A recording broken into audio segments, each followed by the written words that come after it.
Hai,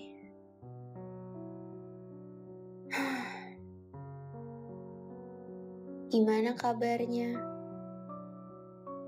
Hmm, hari ini ngomongin apa ya? Eh, ngomong-ngomong, episode minggu lalu, inget gak?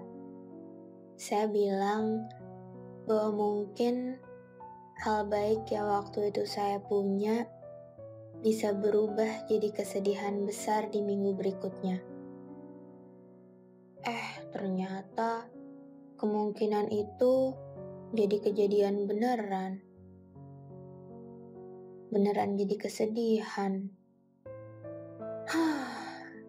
Saya jadi nyesel udah bilang kayak gitu. Coba aja saya boleh ngulang minggu lalu sekali lagi. Tapi perjanjiannya, dalam satu hari, jarum jam harus berjalan lebih lama dari biasanya. Karena ada beberapa momen yang mau saya kasih formalin.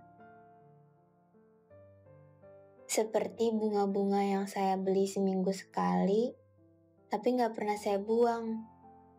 Saya tunggu sampai kering. Sampai benar-benar kering. Terus saya tempel deh di buku harian saya. Jadinya gak kebuang sia-sia. Tapi ternyata gak semua momen nasibnya sama kayak bunga ya. Beberapa momen ternyata berlalu lebih cepat dari yang saya bayangkan. Ini tuh kayak nonton konser tapi gak sempat videoin karena terlalu menikmati momen itu. Nah, kira-kira itu yang lagi saya rasain. Ya tapi mau gimana ya? Sedalam apapun keinginan saya untuk bisa mengulang seminggu lalu, kali ini kayaknya semesta gak bisa nurutin deh. Rasanya kayak apa ya? Rasanya saya udah telanjur jalan cukup jauh, terus tiba-tiba saya disuruh pulang. Padahal saya lagi senang-senang. Tapi saya harus ingat bahwa perjalanan manusia memang cuma tentang berangkat dan pulang. Jadi, ya udah, saya pulang. Saya pulang dengan saya buat podcast ini sekarang. Dan sebenarnya, kadang pulang bisa nuntun kita untuk mulai lagi dari awal. Untuk mulai segala hal yang baru. Walau gak ada yang pernah tahu betapa susahnya untuk melewati malam itu sebelum hari berganti. Malam yang penuh dengan tisu di meja. Saya jadi pengen tanya deh. Kalian tuh pernah gak sih merasa sedih tapi gak tahu apa yang disedihin? Karena dari lubuk hati, kalian tahu yang buat sedih sebenarnya gak benar-benar buat sedih. Bahkan gak maksud untuk buat sedih. Cuma karena kenyataan yang gak bisa kita terima. Itu tuh sifat manusia yang paling saya benci. Sifat diri saya sendiri yang rasanya sampai pengen ngutuk diri sendiri aja jadi karpetnya Aladin. Biar bisa terbang kemana-mana dan gak usah jadi manusia. Tapi gak apa-apa. Beberapa masalah emang sering diakhiri dengan ya udah deh, mau gimana lagi? Padahal pasti tetap kepikiran. Karena gimana ya? Ini gak tahu sih, saya doang apa kalian juga pernah merasakannya atau enggak. Kayak gimana ya? Kayak merasa senang akan sesuatu, rasa senang yang sebenarnya sama aja kayak rasa senang seperti pada umumnya. Rasa senang yang biasa deh. tapi rasanya kayak beda, kayak baru, kayak baru pertama ngerasain gitu. Rasa senang yang gak akan bisa kalian temuin dimanapun, di tempat manapun, kecuali di situ. Sampai kalian bangun di suatu pagi, dengan semangat gak sabar untuk mengunjungi rasa senang itu lagi. But it turns out, ketika kalian balik ke situ, tempat itu udah gak ada. Udah jadi sedih kalau harus ngebahas ini lagi. Hari ini ngomongin apa nih? Harusnya sih jadwalnya hari ini ngomongin tentang ketulusan. Jadi gamut gini. Padahal pas pertama kali bikin jadwal, saya paling semangat untuk bahas ini. Rasanya percaya diri banget. Tapi setelah apa yang terjadi baru-baru ini, setelah rasanya saya gak mau berpisah dengan rasa senang, itu kan bukan ketulusan lagi namanya. Jadi gak yakin gini. Karena itu kan egois namanya. Egois banget kalau saya mau nulis cerita yang isinya cuma senang doang. Mana bisa jadi buku. Itu kan gila namanya. Tapi ya, dari kisah sebentar itu, kisah sebentar. Tapi dari kejadian yang baru terjadi akhir-akhir ini, saya jadi mikir sedikit kalau ternyata logika punya cara kerja yang sama kayak ketulusan. Mereka ternyata punya hubungan selaras. Misalnya nih, kita sayang sama seseorang, tapi kita cuma sayang. Kita gak pernah tuh bilang ke dia, caper ke dia, ngasih ini itu ke dia. Kita membiarkan perasaan itu lahir begitu saja. Kita membiarkan perasaan itu menyakiti kita. Padahal kita bisa aja mengutarakan semua. Tapi gak kita lakukan. Karena yang mau kita lakukan cuma merasakan. Masuk akal ternyata. Masuk logika. Untuk menyelamatkan hati sendiri dengan gak so tau mengangankan banyak hal yang gak mungkin terjadi. Iya gak sih? Apa saya doang yang kepikiran sampai situ? Ya, walaupun lebih banyak sedihnya daripada senangnya. Cuma setelah dipikir-pikir lagi, gak semua perasaan harus diutarakan. Gak semua perasaan harus dipaksain. Gak semua tentang perasaan harus jadi harus. Ya namanya aja perasaan. Berarti diciptakan memang cuma untuk kita rasakan. Kenapa sih kita sering kelewatan kalau jadi manusia? Kenapa kita suka sedih kalau orang yang kita suka gak bisa balik suka sama kita? Kenapa kita mesti gak terima kalau orang yang biasanya buat kita bahagia malah ngebahagiain orang lain? Manusia. Itu tuh, kenapa alam semesta gak pernah kasih kita senang banyak-banyak? Karena kita sering lupa jadi manusia kalau lagi senang. Makanya saya salut banget sama orang-orang yang suka seseorang tapi milih untuk diam-diam. Dia gak pernah mikirin kemungkinan-kemungkinan yang bisa bikin dia senang. Kemungkinan yang melahirkan harapan. Misalnya, kayaknya dia bisa suka gue juga deh. Kayaknya dia tertarik juga sama gue deh. Kayaknya gak apa-apa deh kalau gue ungkapin, siapa tahu jadi-jadian. Enggak, mereka gak pernah mikir kayak gitu. Sama sekali.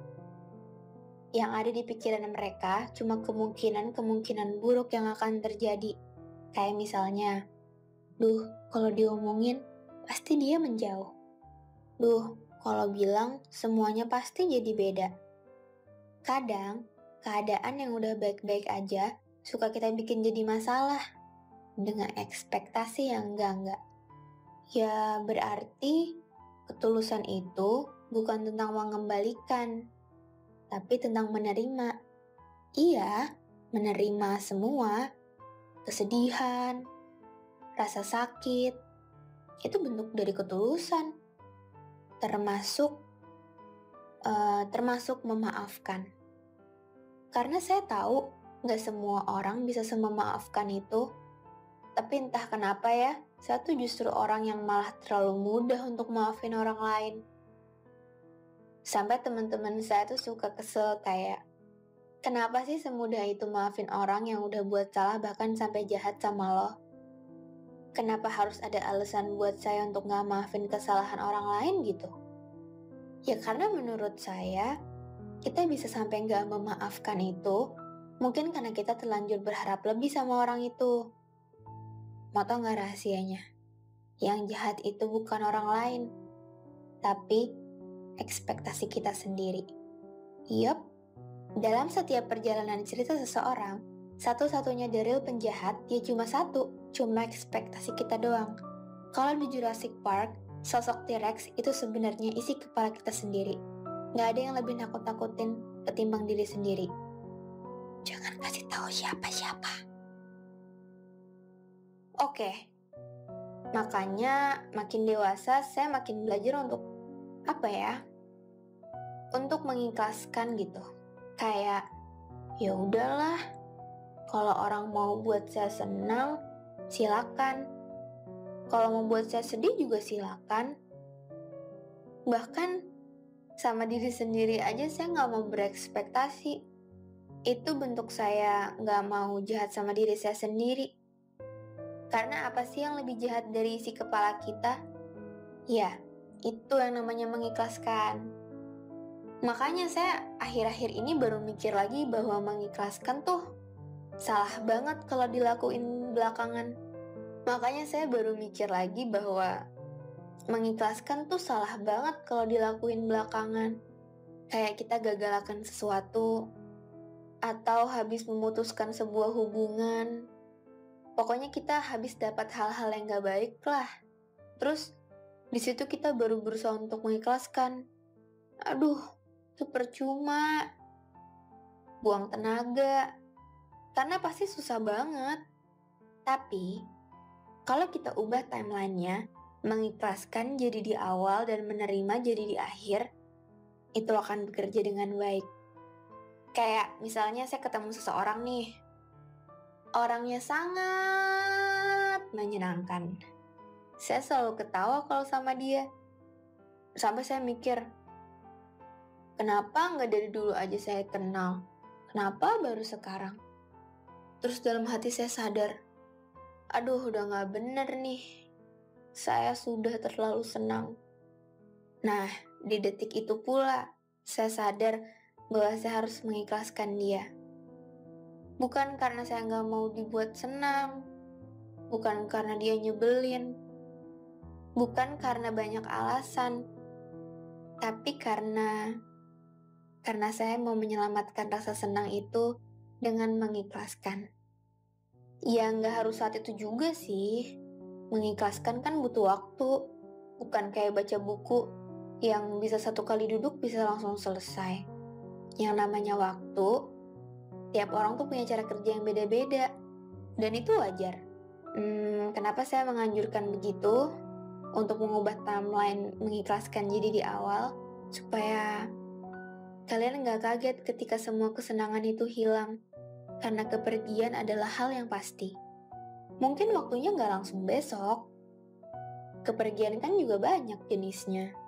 Pergi lewat kesadaran bahwa, oh ternyata cinta yang kita cari bukan orang yang sedang sama kita. Atau, oh mungkin dia bukan orang yang tepat. Atau juga ketika mimpi yang kita kejar malah semakin pergi jauh karena ternyata mimpinya nggak benar-benar buat kita. Ada banyak hal yang sebenarnya nggak dikirim buat kita dan hal-hal itu harus pergi. Ya berarti kan harus diikhlaskan. Dan bukan salah kepergian, kesedihan itu terjadi. Kita sendiri yang membiarkan kesedihan itu jadi akhir dari semuanya. Padahal, perkara ending masih bisa kita atur. Begini, anggaplah saya harus berpisah dengan seseorang. Itu kendalinya ada di saya. Mau jadi sedih atau baik-baik aja. Mau saya buat jadi, oh ternyata dengan berpisah, jadi ada hal baik yang bisa dipelajari. Ini tuh kayak nulis novel aja.